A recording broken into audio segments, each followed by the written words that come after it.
نحمده ونصلي ونسلم على رسوله الكريم اما بعد فاعوذ باللہ من الشیطان الرجیم بسم اللہ الرحمن الرحیم۔ حضرات محترم، ہمارا روزمرہ کا درس احکام القرآن کے نام سے جاری و ساری ہے۔ قبل اس کے کہ میں آج احکام زکوٰۃ کے حوالے سے گفتگو کروں، حسب معمول آپ کو نبی پاک صلی اللہ تعالیٰ علیہ وآلہ وسلم کی بارگاہ میں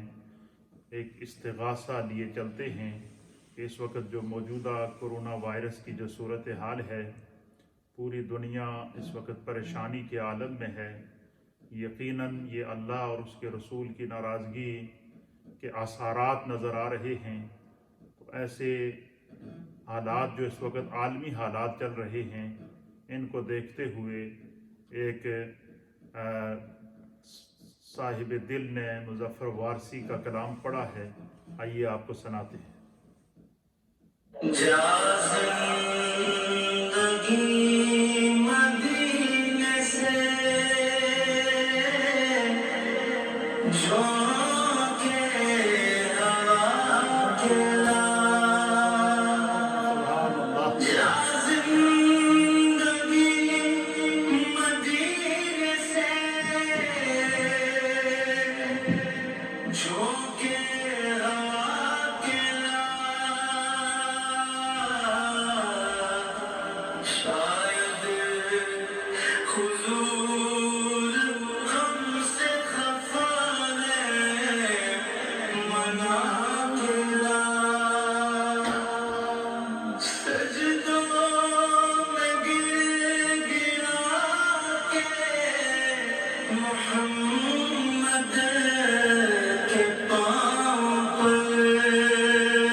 دور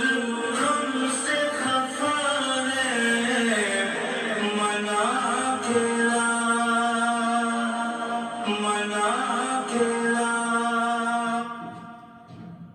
شاید حضور ہم سے خفا ہیں منا کھلا۔ یقیناً اس وقت جو امت کی کیفیت اور حال ہے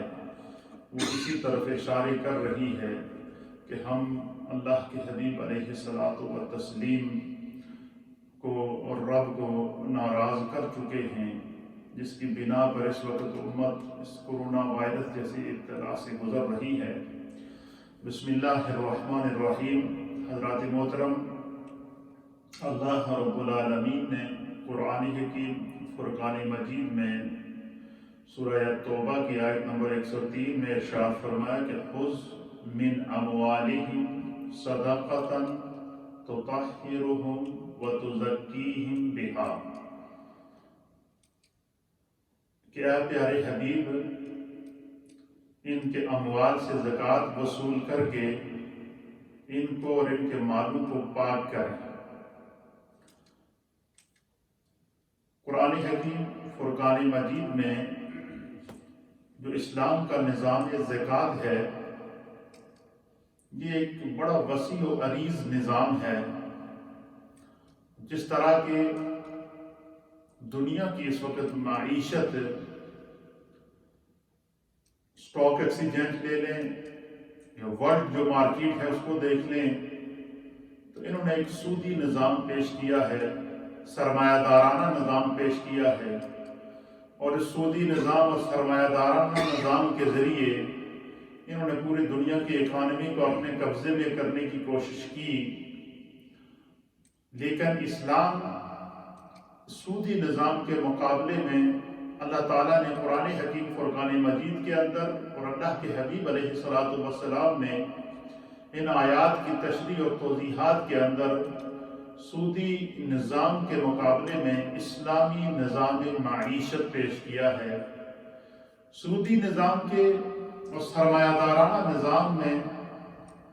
اور اسلام کے نظام زکوٰۃ کے اندر جو بنیادی فرق ہے، اس فرق کو سمجھنے کی ضرورت ہے کہ وہ بنیادی فرق یہ ہے کہ سودی نظام میں جو امیر آدمی ہے یا جو سرمایہ دار ہے یا جو دولت مند ہے، اس کی دولت بڑھتی ہی جاتی ہے، بڑھتی ہی جاتی ہے، بڑھتی ہی جاتی ہے، اور جو غریب آدمی ہے اس کے اوپر سود کا بوجھ بڑھتا جاتا ہے، بڑھتا جاتا ہے، یعنی غریب تر ہوتا جاتا ہے اور امیر جو ہے وہ امیر تر ہوتا جاتا ہے۔ یہ سرمایہ دارانہ نظام ہے، سودی نظام ہے، جس کے اوپر اس وقت دنیا کے بڑے بڑے امیر ممالک جن کے پاس بہت زیادہ پیسے موجود ہیں، دولتیں موجود ہیں، رقمیں موجود ہیں، وہ چھوٹے چھوٹے ممالکوں کو قرضہ دیتے ہیں سود کے اوپر، اور وہ ممالک ساری زندگی سود کی جو ہے وہ اس لعنت کے اندر ڈوبے رہتے ہیں اور وہ پھر غلام بن کے رہ جاتے ہیں۔ لیکن اللہ کے پیارے حبیب نبی رحمت جناب سید العالمین محمد رسول اللہ صلی اللہ تعالیٰ علیہ وآلہ وسلم جب آخری نبی بن کر آئے، خاتم النبیین بن کر آئے، سید الانبیاء بن کر آئے، امام الانبیاء بن کر آئے، سربراہ اسلام بن کر آئے، اسلامی کی ریاست کے سربراہ کے طور پر، ریاست مدینہ کے سربراہ کے طور پر میرے آقا جب سامنے آئے تو آپ نے اللہ کی طرف سے عطا کردہ جو دین لے کر آئے تھے، جو شریعت لے کر آئے تھے، جو کتاب قرآن مبین لے کر آئے تھے، جو دین الیوم اکملت لکم دینکم واتممت علیکم نعمتی ورضیت لکم الاسلام دینا کا جو نظام لے کر آئے ہیں، سرکار دو عالم صلی اللہ تعالیٰ علیہ وآلہ وسلم نے ایک پورا اسلامک نظام مملکت پیش کیا، ایک اسلامک نظام ریاست پیش کیا، ایک اسلامک نظام معیشت پیش کیا، اور باقاعدہ اس کا قرآن کریم فرقان مجید نے مختلف انداز سے اس کے ذرائع بھی بیان کیے ہیں، اس کا نصاب بھی بیان کیا ہے، اور اس میں نصاب زکوٰۃ کو بیان کر دیا گیا، نظام زکوٰۃ کو بیان کر دیا، صدقات اور خیرات کے نظام کو بیان کیا گیا، بیت المال کے نظام کو بیان کیا گیا۔ ایک اسلامک ریاست کے اندر جتنا جو ہے وہ ایک اس دنیا کے چلانے کا جو طریقہ ہے اس کو قرآن کریم اللہ کے حبیب نے ایک بالکل نئے انداز سے پیش کیا۔ قرآن کریم فرقان مجید میں سودی نظام کی مذمت کی ہے یا سرمایہ دارانہ نظام کی مذمت کی ہے۔ جب ہم قرآن حکیم فرقان مجید کا مطالعہ کرتے ہیں تو قرآن کریم کی سورہ البقرہ کی اس کی آیت نمبر 275 اور 276 ان آیات کے اندر اللہ تعالیٰ نے سود کی حرمت کو بیان کیا ہے، سودی نظام اور سرمایہ دارانہ نظام کی اللہ تعالیٰ نے اس کے اندر مذمت کی ہے۔ پھر اسی طریقے سے سورہ بقرہ کی آیت نمبر 278 ہے، 279 ہے، 280 ہے، ان آیات کے اندر بھی اللہ تعالیٰ نے سودی نظام کا کلاکامہ کیا ہے اور سودی نظام کی مذمت کی ہے، اور اس کے مقابلے میں اسلامی نظام معیشت اللہ تعالیٰ قرآن کے اندر ہمیں عطا فرما رہا ہے۔ پھر اسی طریقے سے سورہ آل عمران کی آیت نمبر 130 کے اندر جو ہے وہ جو لوگ دگنا اور چگنا سود کے لے کر جو ہے وہ لوگوں کو غریب تر کرتے ہیں اور امیر کو امیر تر کرتے ہیں، اس سودی نظام کی وہ قرآن کریم کی سورہ البقرہ کی ان آیات کے اندر جو ہے سورہ آل عمران کی آیت نمبر 130 کے اندر اس کی مذمت کی گئی ہے۔ پھر اسی طریقے سے قرآن حکیم فرقان مجید کی سورہ روم ہے، سورہ روم کی آیت نمبر 39 کے اندر سودی نظام اور سرمایہ دارانہ نظام کو جو اس کے مقابلے میں زکوٰۃ اور خیرات اور صدقات کے نظام کو قرآن کریم متعارف کرا رہا ہے، اور سودی نظام کے نقصانات قرآن اس کے سورہ روم کی آیت نمبر 130 کے اندر بیان کر رہا ہے، اور اسی آیت کے میں آگے چل کر قرآن کریم نظام زکوٰۃ کے فوائد اور غرباء ضرورت مندوں اور مساکین کے کام آنے کی جو ہے وہ ان کو بیان فرما۔ اسی طریقے سے سورہ یہ سمجھ لیں کہ سورہ بقرہ میں 5 مقامات ایسے ہیں کہ جہاں پر اللہ تعالیٰ نے 5 آیات کے ذریعے 5 مختلف آیات کے ذریعے جو ہے وہ سود کے نظام کی جو ہے وہ حرام قرار دیا ہے اور اس کی مذمت کی ہے۔ سورہ آل عمران کے اندر ایک مقام ہے، اسی طریقے سے سورۃ النساء کے اندر جو ہے وہ ایک مقام ہے، سورہ روم کے اندر ایک مقام ہے۔ ٹوٹل قرآن حکیم فرقان مجید کے اندر تقریباً 8 مقامات ایسے ہیں کہ جہاں قرآن کریم نے سود کے نظام کو جو ہے وہ اس کی مذمت کی ہے، سود کے نظام کو حرام قرار دیا ہے، اور اس کے مقابلے میں قرآن نظام معیشت کو دے رہا ہے، اور وہ نظام اسلام اور اسلامی معیشت کو قرآن پیش کر رہا ہے، جس کا میں نے گزشتہ درس کے اندر آپ کی خدمت میں پوری تفصیل پیش کی تھی کہ قرآن حکیم فرقان مجید میں 82 مقامات ایسے ہیں کہ اللہ تعالیٰ نے نماز کے ساتھ زکوٰۃ ادا کرنے کی جو ہے سرمایہ دار کو جو اس کی رقم ہے وہ اپنے کاروبار میں انویسٹ کرنے کی تو جو ہے وہ دین اسلام تعلیم دے رہا ہے، پھر اس سے جو پرافٹ ہوتا ہے، پھر اس سے جو نفع ہوتا ہے، اس کے اوپر سال گزرنے کے بعد جو ہے وہ قرآن کریم اس رقم کے اندر گردش لانے کی، اس کے اندر سے جو ہے وہ زکوٰۃ نکالنے کی، صدقات نکالنے کی، حج کرنے کی، اسی طریقے سے جو ہے وہ اللہ کے راستے میں مال خرچ کرنے کی، قربانی کرنے کی، یہ خدا کے راستے کے اندر ایثار کرنے کی یہ تعلیم دے رہا ہے، تاکہ بندہ مومن کا جو ہے وہ جو جذبہ ہو وہ دوسروں کے کام آ سکے۔ اس کی وجہ یہ کہ اللہ تعالیٰ کی ذات رحمان ہے، اللہ کی ذات رحیم ہے، اللہ کی ذات کریم ہے، اور اللہ تعالیٰ نے جب اپنی ذات کا خود تعارف کرایا تو اللہ نے فرمایا کہ الحمدللہ رب العالمین، کہ تمام تعریفیں خدا کے لیے ہیں جو تمام جہانوں کے پالنے والا ہے۔ یعنی اللہ کی ذات وہ ہے کہ جو پتھر کے اندر کیڑے کو بھی رزق دے رہی ہے، زمین کے اندر موجود جو حشرات الارض ہیں اللہ ان کیڑوں مکوڑوں کو بھی رزق دے رہا ہے، سمندر کی تہوں کے اندر موجود جو لاکھوں کروڑوں کی تعداد میں اللہ کی مخلوق موجود ہے خدا ان کو بھی رزق دے رہا ہے۔ اور قرآن کے اندر اللہ تعالیٰ باقاعدہ بیان کر رہا ہے کہ ان کا رزق خدا کے ذمہ ہے، اللہ تعالیٰ ان کو رزق وہاں پہنچاتا ہے۔ قرآن کریم فرقان مجید میں مختلف مقامات پر اللہ تعالیٰ اس طرح اشارہ دے رہا ہے کہ پرندے اللہ تعالیٰ کی ذات پر اس قدر توکل کرتے ہیں کہ وہ ایک دن کا صبح نکلتے ہیں گھونسلے سے اور شام کو جب وہ واپس پلٹتے ہیں تو کوئی پرندہ بھوکا نہیں ہوتا، ہر ایک کا پوٹا جو ہے وہ دانہ دنکا سے بھرا ہوا ہوتا ہے، اور پھر دوسرے دن وہ نکلتا ہے تو پھر خدا اسے رزق عطا کرتا ہے۔ اسی طریقے سے اللہ نے دنیا میں جو مخلوق پیدا کی ہے، چاہے وہ حیوانات ہوں، چاہے وہ جمادات ہوں، چاہے وہ نباتات ہوں، چاہے وہ چرند ہوں، چاہے وہ پرند ہوں، چاہے وہ حشرات الارض ہوں، جو بھی مخلوق خدا نے پیدا کی ہے اللہ ان کو رزق عطا کر رہا ہے۔ اور قرآن کریم کے 12ویں پارے کے اندر اللہ تعالیٰ اس کے شروع پہلی آیت کے اندر اس طرف اشارہ دے رہا ہے کہ زمین کے اوپر چلنے والی کوئی بھی مخلوق ایسی نہیں ہے جس کو اللہ تعالیٰ رزق فراہم نہ کرتا ہو، یہ اس کے ذمہ ہے، اللہ نے اس کو دیا ہے۔ اسی طریقے سے یہ جو اسلام کا نظام زکوٰۃ ہے، اس کے اندر بڑی حکمتیں رکھی گئی ہیں۔ اور اس کے اندر حکمتیں کیا ہیں؟ کیونکہ اس نظام کو سرمایہ دارانہ نظام کے مقابلے میں اللہ کے رسول نے پیش کیا ہے۔ خدا اور اس کا مصطفیٰ اس نظام کو سودی نظام کے مقابلے میں پیش کر رہا ہے، تو اس میں حکمتیں کیا ہیں؟ اسلام کی کیا حکمتیں ہیں؟ اس کو محدث اعظم سعید ملت میرے استاد محترم حضرت علامہ غلام رسول صاحب سعیدی رحمۃ اللہ تعالی علیہ نے اس کی تقریباً 30 کے قریب حکمتیں لکھی ہیں، جن کے پڑھنے سے انسان کا ایمان تازہ ہو جاتا ہے۔ آپ فرماتے ہیں کہ اسلام کے سودی نظام اور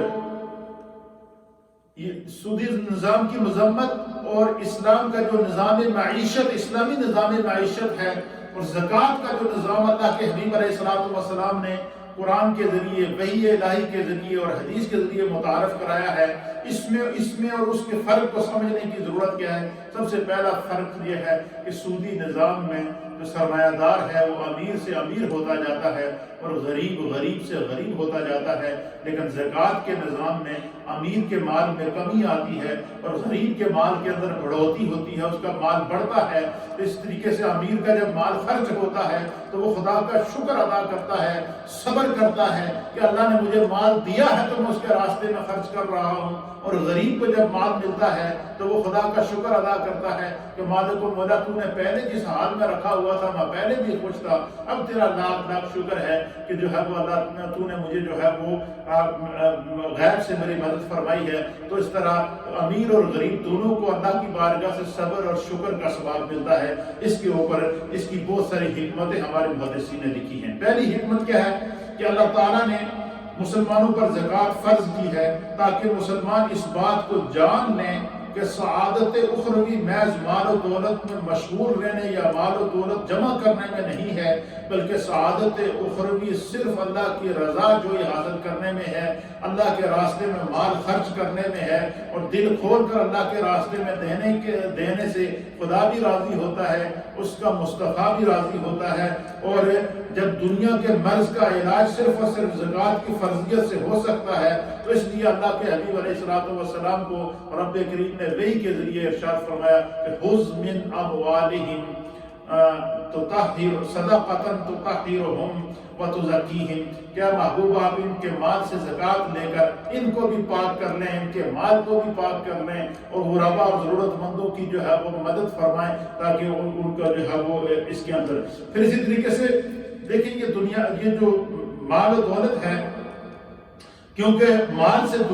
چونکہ دنیاوی لذتوں اور آسائشوں کا حصول ہوتا ہے، اس لیے دنیاوی فطرتی طور پر جو ہے وہ انسان مال کی طرف جو ہے وہ مائل ہوتا ہے، مال کے لیے حریص ہوتا ہے۔ اللہ تعالیٰ نے زکوٰۃ کو فرض کر دیا تاکہ انسان اللہ کے راستے میں مال خرچ کرے، اور جب وہ مال خرچ کرے گا تو کیا ہوگا؟ اس کے مال کے اندر کمی پیدا ہوگی تو وہ اس پر صبر کرے گا، اس کے اندر جذبہ ایثار پیدا ہوگا تو خداوند قدوس جو ہے وہ اس کے مال کے اندر اور برکت عطا فرمائے گا۔ پھر فرماتے ہیں کہ مال کی زیادتی اور کثرت کی وجہ سے انسان غرور اور تکبر اور سرکشی اور فسق و فجور انسان کے اندر پیدا ہو جاتا ہے۔ آپ نے دیکھا کہ اسی سرمایہ دارانہ نظام کی وجہ سے دنیا میں کتنے قتل و غارت ہوتی ہے، علاقوں کے علاقے قتل و غارت میں مبتلا ہو جاتے ہیں، خاندانوں کے خاندان آپس میں الجھ جاتے ہیں۔ تو فرمایا کہ جب انسان مال سے زکوٰۃ نکالتا ہے تو اس کے دل میں خوف خدا پیدا ہوتا ہے، اور جس کے دل میں خوف خدا پیدا ہو جائے وہ بندہ کیا ہوتا ہے؟ پھر جو ہے وہ اپنے مال کو جب اللہ کے راستے میں خرچ کرتا ہے اللہ تعالیٰ اس کے مال میں برکتیں پیدا فرماتا ہے۔ پھر اسی طریقے سے زکوٰۃ کی ادائیگی کے ذریعے جو ہے وہ مسلمان جو ہے ایک دوسرے پر شفقت کرتے ہیں، ایک دوسرے پر رحم کرتے ہیں، مسلمانوں میں جذبہ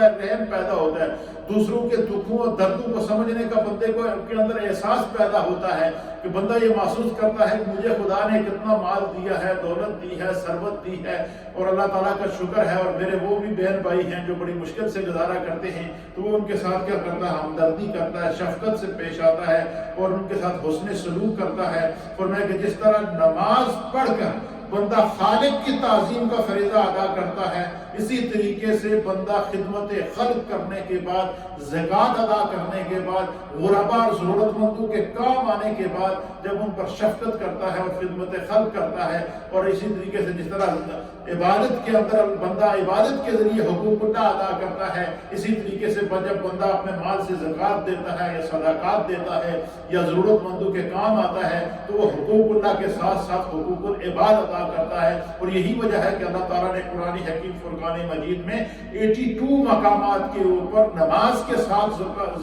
زکوٰۃ ادا کرنے کا ذکر فرمایا ہے، تاکہ نماز کے دوران کی نماز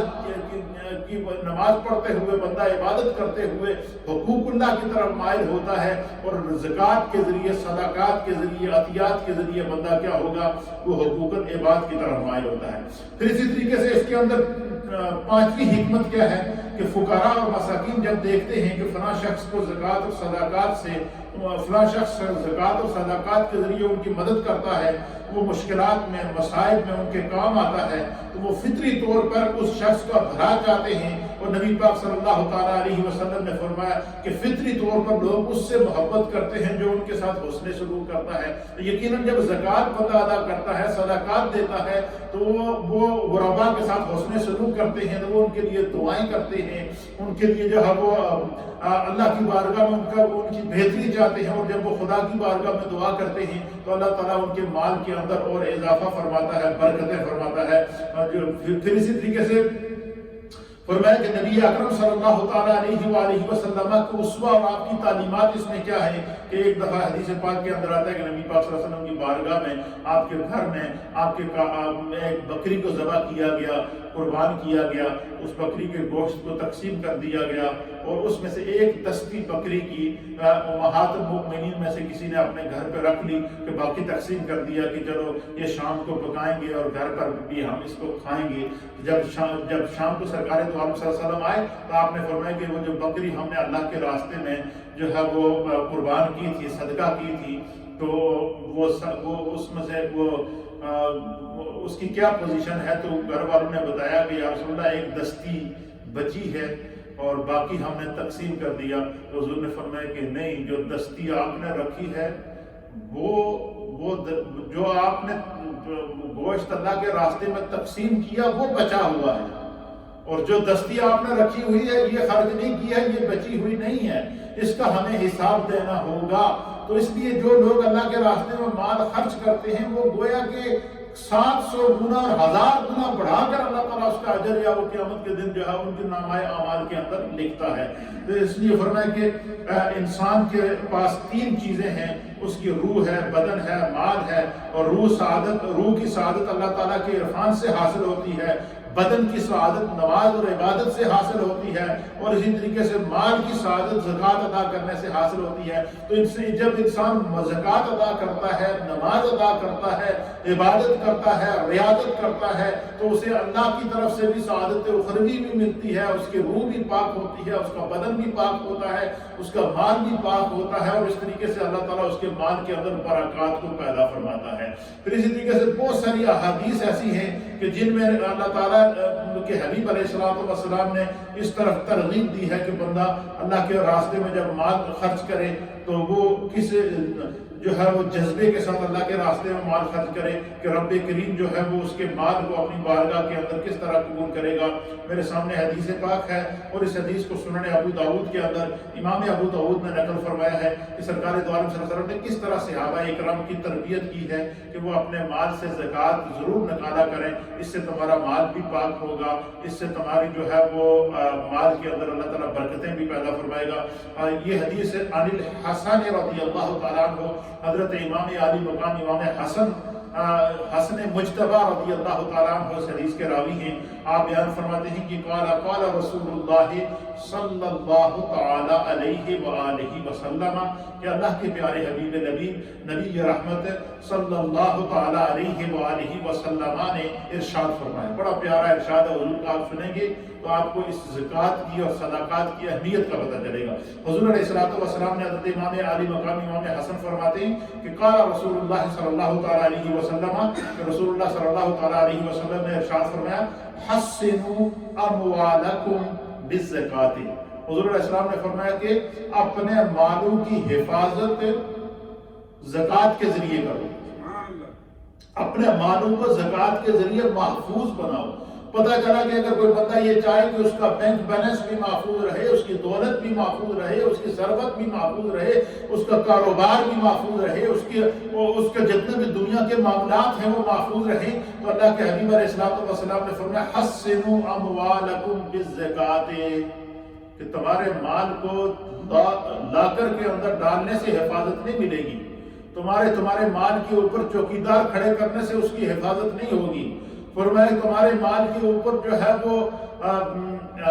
کسی قسم کی جو ہے وہ تم جتنے مرضی اس کے اوپر پروٹیکشن قائم کر لو، تم اگر اس مال کا حق ادا نہیں کرو گے تو اس کی حفاظت نہیں ہوگی۔ فرمایا کہ حسنوا اموالکم بالزکوٰۃ، اللہ کے حبیب فرماتے ہیں کہ اپنے اموال کی، اپنی مال و دولت کی حفاظت زکوٰۃ کے ذریعے کر۔ اس کی میں آپ کو ایک مثال دیتا ہوں۔ دیکھیں،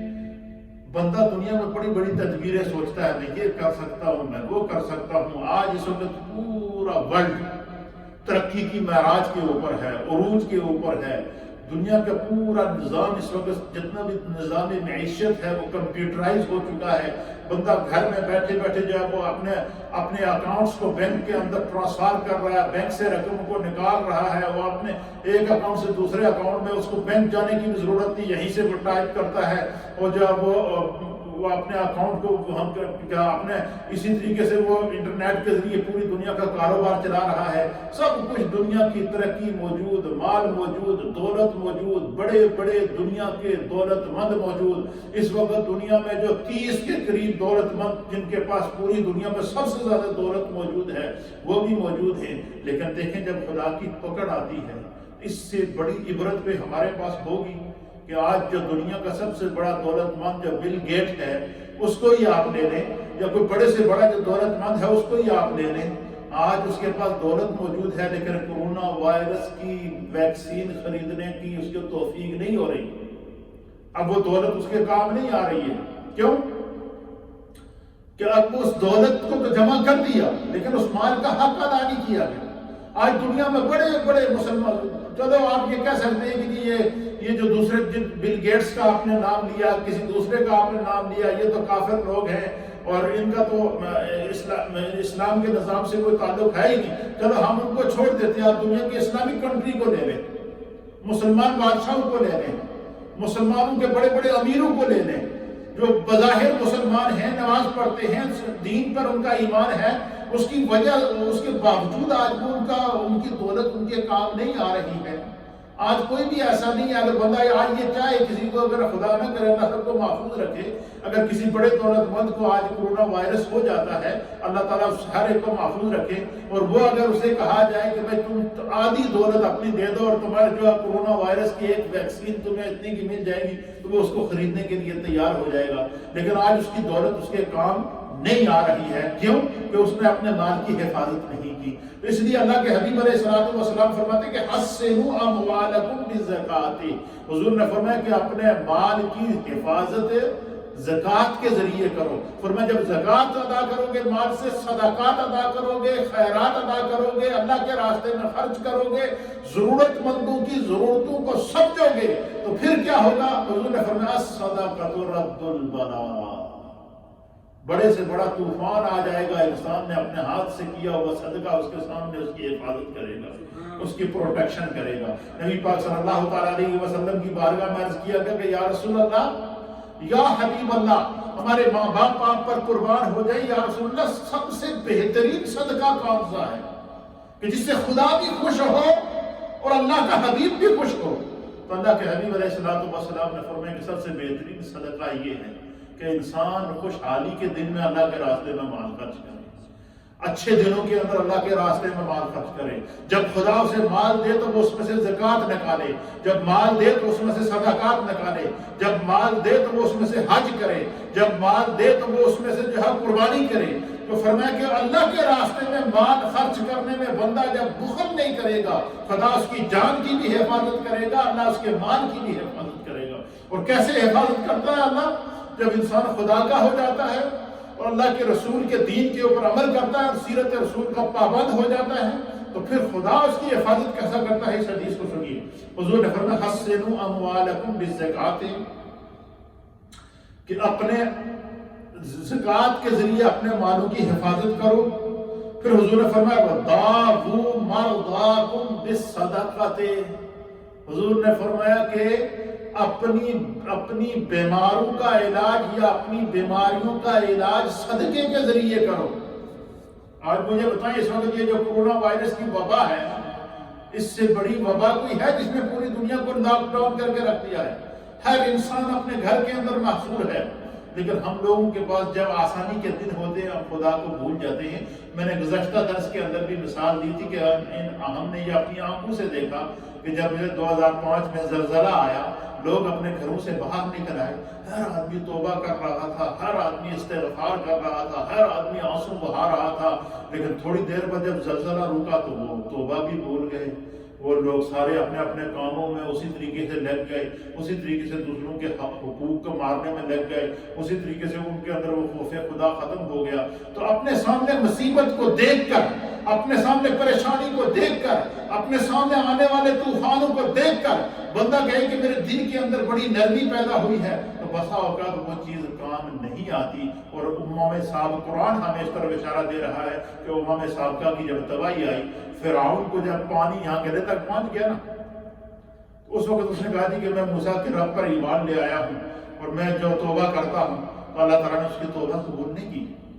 کیوں نہیں قبول کی؟ اس لیے کہ یہ اب اپنی جان سے بچنے کی خاطر توبہ کر رہا ہے. پہلے اس نے خدا اللہ کے نبی موسیٰ علیہ السلام پر ایمان نہیں لے کر آیا، پہلے جو اب اس نے اللہ کے احکام کو نہیں مانا. اس لیے قرآن حکیم، فرقان مجید اور احادیث پاک ہمیں اس طرح تعلیم دے رہی ہے کہ جب اللہ انسان کو مال و دولت دے تو اس کو باقاعدہ جس طرح اپنی جان کی بندہ فکر کرتا ہے، اس طرح اپنے مال کی فکر کرے، اپنی اولاد کی فکر کرے، اور جو ہے اپنے مال سے صدقات نکالے، زکوٰۃ نکالے، عطیات نکالے، جو مال کا حق ہے وہ نکالے. یہ چونکہ یہ احکام دین میں سے ہے، احکام قرآن میں سے ہے. حضور علیہ السلام نے فرمایا کہ حسنوا اموالکم بالزکوٰۃ،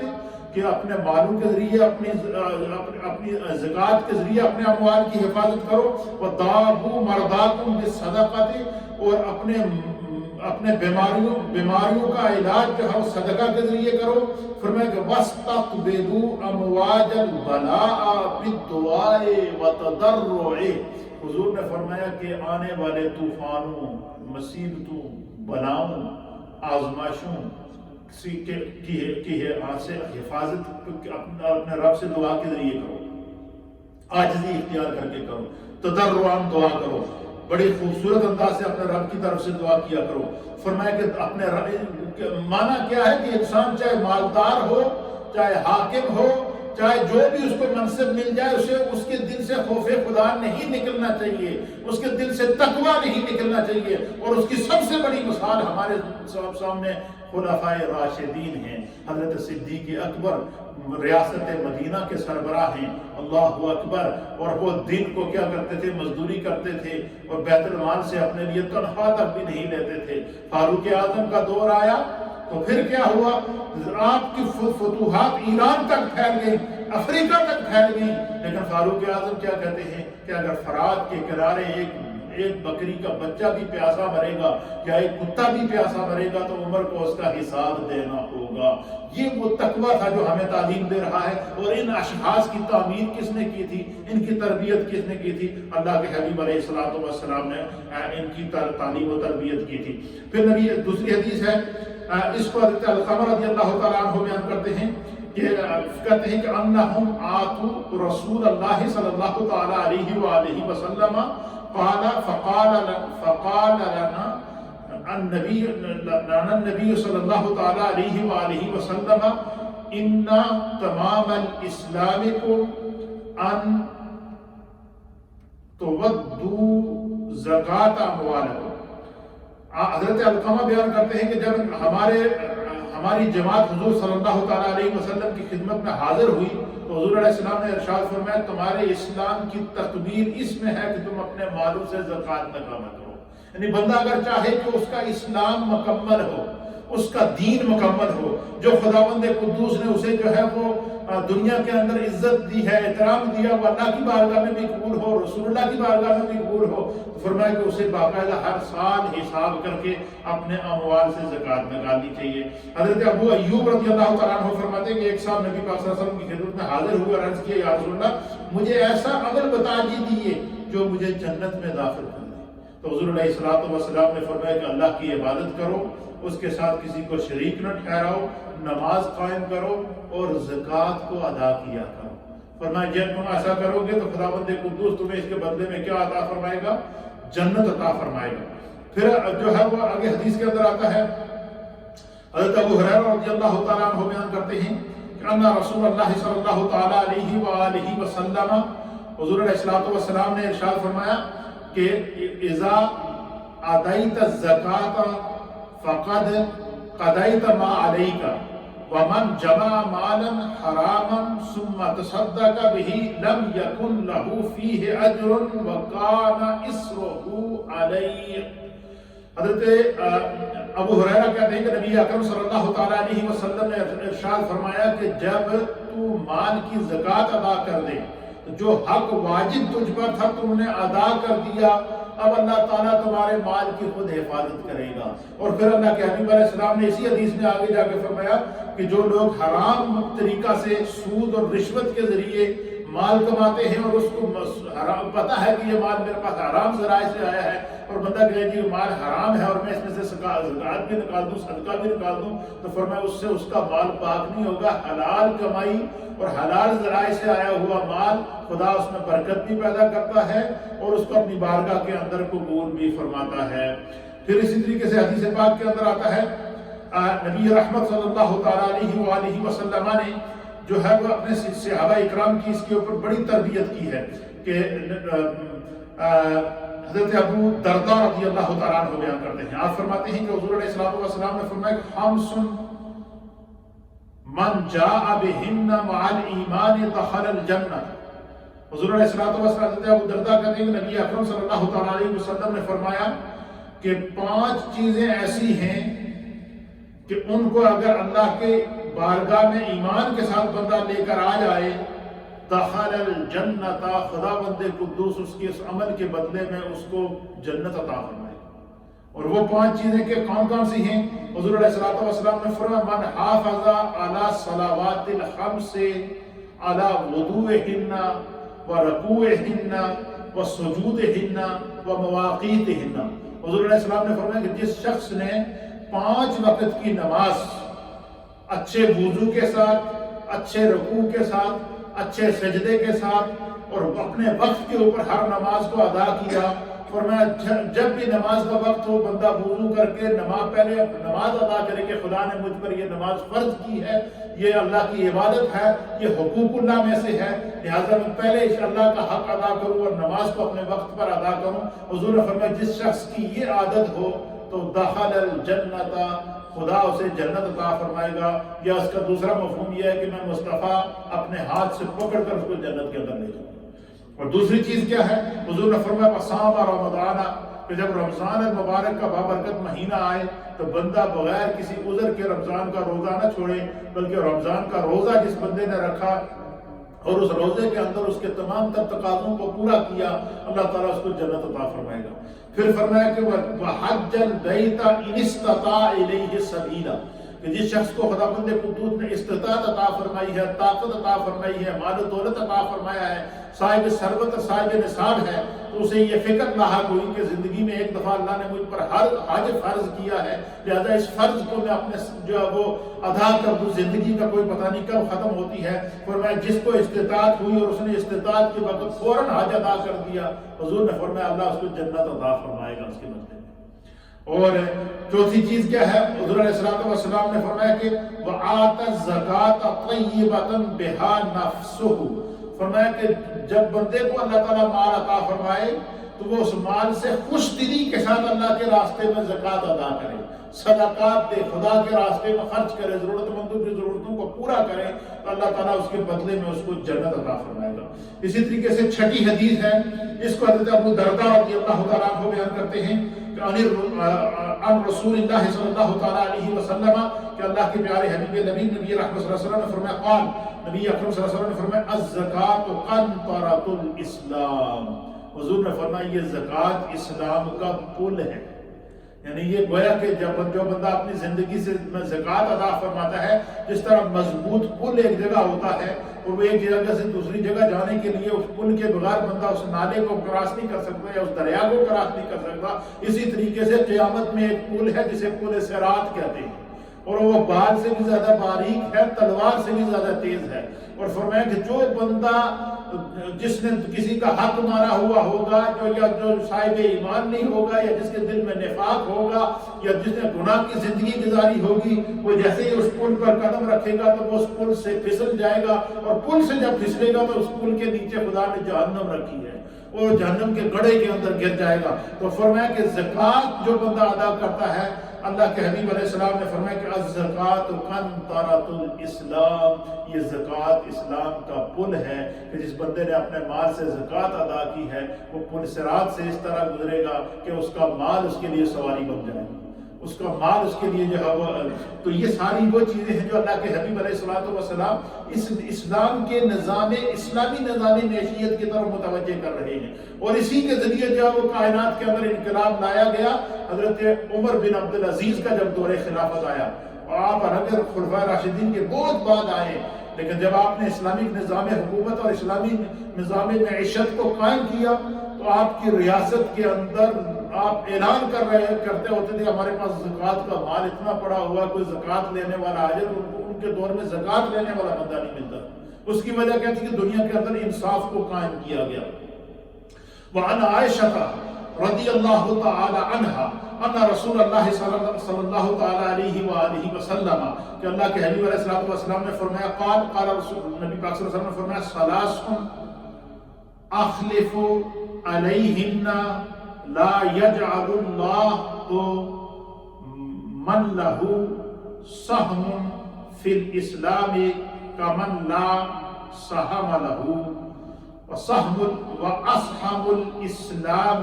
ثَلَاثٌ الصَّلَاةُ وَالصَّوْمُ وَالزَّكَاةُ۔ حدیث پاک کے اندر آتا ہے، نبی پاک ام المؤمنین کہتی ہیں کہ حضور علیہ السلام نے فرمایا کہ میں اللہ کی قسم کھا کے، سرکار دو صلی اللہ علیہ وسلم نے فرمایا کہ میں تین چیزیں قسم کھا کر بیان فرماتا ہوں۔ فرمایا کہ جس کا اسلام میں کچھ نہ کچھ حصہ ہو، اللہ اس کو کبھی اس شخص کے برابر نہیں کرے گا جس کا کوئی نہ کوئی حصہ نہ ہو۔ یعنی جس نے اسلام میں کوئی نہ کوئی کردار ادا کیا ہو، کوئی نہ کوئی نیکی کی ہو، خداوند قدوس اسے اس نیکی کا صلہ ضرور عطا فرمائے گا۔ اور فرمایا کہ اسلام کے تین حصے ہیں، اور حضور علیہ السلام نے فرمایا وہ تین حصے کون سے ہیں؟ حضور نے فرمایا کہ الصوم الصلاۃ والصوم والزکاۃ، نماز کو اس کے وقت پر ادا کرنا، رمضان کے روزے رکھنا، اور اپنے اموال سے زکوٰۃ نکالنا، سرکار دو عالم صلی اللہ تعالیٰ علیہ وآلہ وسلم نے فرمایا۔ پھر کہ اللہ کے پیارے حبیب نبی رحمت آخری بات کر کے پھر انشاءاللہ اپنی گفتگو کو ہم کمپلیٹ کرتے ہیں کہ اللہ کے پیارے حبیب نبی رحمت صلی اللہ تعالیٰ علیہ وآلہ وسلم فرمائے کہ ثلاث من فعلہن فقد طعم الایمان۔ حضور علیہ السلام نے فرمایا کہ جو شخص تین کام کر لے اس کو خدا ایمان کی لذت عطا فرماتا ہے، ایمان کا مزہ اللہ اس کو عطا فرماتا ہے، اور وہ ایمان کا مزہ چکھ لیتا ہے۔ اور فرمایا کہ وہ تین کام کون سے ہیں؟ اللہ کے حبیب علیہ السلام نے فرمایا کہ صرف اللہ جل شانہ کی عبادت کرے، من عبد اللہ وحدہ، کہ وہ جس نے خدا کی خالصتاً اللہ وحدہ لا شریک کی عبادت کی اور اللہ کی عبادت میں مشغول رہا، وقت کے اوپر نماز ادا کرتا رہا، حضور نے فرمایا کہ خدا اسے ایمان کی مٹھاس عطا فرمائے گا، ایمان کا ذائقہ عطا فرمائے گا۔ وَآتَى زَكَاةَ مَالِهِ طَيِّبَةً بِهَا نَفْسُهُ، کہ جب بھی اس نے اپنے مال سے زکوٰۃ نکالی اس کا دل تھوڑا نہیں ہوا بلکہ خوش دلی کے ساتھ اللہ کے راستے میں مال خرچ کرتا رہا۔ دل کھول کر اللہ کے راستے میں مال خرچ کرتا رہا. تو فرمایا کہ جو شخص دل کھول کر اللہ کے راستے میں اپنے مال سے زکوٰۃ نکالتا ہے اللہ تعالیٰ اس کو ایمان کی حلاوت عطا فرمائے گا, ایمان کا مزہ عطا فرمائے گا. اور پھر اللہ کے حبیب علیہ السلام نے فرمایا کہ جو ہے وہ جو فرمایا کہ جو جانور, اس میں جانوروں کی زکوٰۃ بھی شامل ہے, زمین کی زکوٰۃ بھی شامل ہے, جو اس کا کاروبار ہے جس میں سے وہ اس کا زکوٰۃ کے نصاب کا حصہ ہے, وہ ہر چیز کے اندر اللہ تعالیٰ اس کو برکت عطا فرمائے گا. تو اللہ کے پیارے حبیب نبی رحمت صلی اللہ تعالیٰ علیہ وسلم نے یہ زکوٰۃ کے فوائد اور اس کی عظمتیں بیان فرمائی. اب میں نے آپ کے سامنے 2 دروس کے اندر پہلے گزشتہ درس کے اندر قرآن حکیم کی آیات کی روشنی میں کہ 82 مقامات پر اللہ تعالیٰ کو نماز کے ساتھ زکوٰۃ ادا کرنے کا حکم دے رہا ہے. اسی طریقے سے 32 مقامات کے اندر اللہ تعالیٰ صرف زکوٰۃ کا ادا کرنے کا حکم دے رہا ہے. قرآن کریم میں 9 مقامات کے اوپر اللہ تعالیٰ نے سود لینے اور سود کی حرمت اور اس کی جو ہے وہ سودی نظام اور سرمایہ دارانہ نظام کی مذمت کر کے اس کے مقابلے میں نظام زکوٰۃ کو پیش کیا ہے. اسی طریقے سے میں نے آپ کے سامنے نبی پاک صلی اللہ علیہ وسلم کی 10 کے قریب احادیث پیش کی ہیں جس میں حضور علیہ السلام نے اپنے مال سے زکوٰۃ نکالنے اور صاحب نصاب کے مال کی حفاظت کرنے, مال کو پاک کرنے اور انسان کی ضرورتوں کو پورا کرنے کی جو اللہ تعالیٰ اللہ کے حبیب نے تاکید فرمائی ہے کہ انسان اگر چاہے کہ اس کے مال کی بھی حفاظت ہو, اس کی جان کی بھی حفاظت ہو, خدا اس کی حفاظت کرے تو وہ اپنے مال سے زکوٰۃ کرے. جو چیزیں اللہ نے اس پر فرض ادا کی ہیں, چاہے وہ نماز کی صورت میں ہو, زکوٰۃ کی صورت میں ہو, حج کی صورت میں ہو, حقوق اللہ کی صورت میں ہو یا حقوق العباد کی صورت میں ہو, وہ ان کا معاملات کو اپنی زندگی میں ادا کرے گا. فرمایا وہ خدا کی بھی حفاظت میں ہے, دنیا میں بھی اللہ اس کو عزت عطا فرمائے گا اور آخرت میں بھی خدا بندے قدوس اس کی عزتوں کے اندر اضافہ فرمائے گا. انشاءاللہ کل کا جو درس ہوگا اس میں آپ کے سامنے جو نصاب زکوٰۃ بیان کروں گا کہ زکوٰۃ کا نصاب کیا ہے اور کن کن لوگوں کو زکوٰۃ دی جاتی ہے, کون سا مال ہے جس کے اوپر زکوٰۃ دی جاتی ہے. تو پہلے درس میں نے آپ سے قرآن سے دلائل پیش کیے ہیں, آج کے درس سے میں نے آپ کے سامنے حدیث سے دلائل پیش کیے ہیں اور کل کے درس میں نے آپ کے سامنے فقہ کے دروس پیش کرنے ہیں تاکہ یہ پتہ چل سکے کہ اسلام کا جو نظام زکوٰۃ ہے اس کی اسلام کے اندر کتنی بڑی اہمیت ہے اور یہی ہمارے مالوں کی بھی حفاظت کرے گا, یہی زکوٰۃ ہمارے کاروبار کی بھی حفاظت کرے گی, یہی زکوٰۃ جو جن خواتین کو اللہ نے مال و دولت اور زیورات عطا کیے ہیں ان کی بھی حفاظت کرے گی, دنیا کے اندر بھی آخرت کے اندر بھی. اور آخر میں ایک حدیث اور نبی پاک صلی اللہ علیہ وسلم کی بارگاہ میں ایک خاتون آئی اور اس کے ساتھ اس کی بیٹی تھی اور اس نے سونے کے بڑے بڑے بھاری کڑے پہنے ہوئے تھے. تو اللہ کے حبیب علیہ السلام نے ان سے فرمایا کہ یہ اتنا بڑا تو نے بڑے بڑے سونے کے کڑے پہنے ہوئے ہیں, کیا تو اس میں سے زکوٰۃ نکالتی ہے؟ تو اس نے عرض کیا کہ یا رسول اللہ میں تو زکوٰۃ نہیں نکالتی. تو حضور نے فرمایا کہ کیا تو یہ چاہتی ہے کہ قیامت کے دن اللہ تمہیں ان کی جگہ آگ کے کڑے پہنائے, جہنم کی آگ کے کڑے پہنائے؟ تو اس نے عرض کیا کہ نہیں یا رسول اللہ, ایسے جہنم کی آگ کو میں کیسے برداشت کر سکتی ہوں. حضور علیہ السلام نے فرمایا کہ پھر اپنے مال سے زکوٰۃ نکالو, اس سونے کی زکوٰۃ ادا کیا کرو. تو اس نے وہ کڑے اتار کے نبی پاک کی بارگاہ میں پیش کر دیے, کہا یا رسول اللہ اور اس کے رسول جہاں چاہیں اس کو اسلام کے لیے خرچ کر لیں. تو اللہ کے حبیب علیہ السلام نے مال سے زکوٰۃ نکالنے کی جو ہے وہ تاکید فرمائی ہے. کل انشاءاللہ میں نصاب زکوٰۃ, اس کیفیت زکوٰۃ اور جو کن کن لوگوں کو زکوٰۃ دی جاتی ہے اس پر بات کروں گا. اللہ ہم سب کا حامی اور ناصر. لا الہ الا اللہ الا اللہ الا اللہ, لا الہ الا اللہ الا اللہ الا اللہ, لا الہ الا اللہ الا اللہ الا اللہ, لا الہ الا اللہ محمد رسول اللہ. صلی علی سیدنا محمد وعلى آل سيدنا ونبينا ومولانا محمد وأصحاب سيدنا ونبينا ومولانا محمد وبارك وسلم وصلي عليه يا رب بالمصطفى بلغ مقاصدنا واغفر لنا ما مضى يا واسع الكرم. یا اللہ ہم سب کے گناہوں کو, خطاؤں کو, لغزشوں کو, کوتاہیوں کو معاف فرما, ہمارے تمام مرحومین کی بخشش و مغفرت فرما, سب کے درجات کو بلند فرما, سب کے گھر-بار میں, رزق میں, روزگار میں, کاروبار میں, مال میں, جان میں, عزت میں, آبرو میں, اسلام میں برکتیں عطا فرما. نبی پاک کے سب کے گھروں میں برکتیں عطا فرما. جو لوگ بیمار ہیں اللہ ان کو شفا عطا فرما. اس اشرائے رحمت کی برکت سے اللہ اپنی بارگاہ سے رحمت کی ہوا کے ذریعے اس کرونا وائرس اور اس کی وبا کو ختم فرما، نبی پاک کے صدقے اسلام پر زندگی عطا فرما، مقبوضہ کشمیر کے مسلمانوں کو آزادی عطا فرما، دنیا بھر کے محکوم اور مجبور مسلمانوں پر کرم فرما، دنیا کے حکمرانوں کو اس اللہ کی زمین پر انصاف اور امن قائم کرنے کی توفیق عطا فرما۔ یا اللہ جو ہمارے مرحومین ہیں ان کی بخشش فرما، جتنے خواتین و احباب نے دعاؤں کے لیے کہا ہے ان کے حق میں اس دعا کو قبول فرما۔ ربنا اغفر لی ولوالدی وللمؤمنین یوم یقوم الحساب برحمتک۔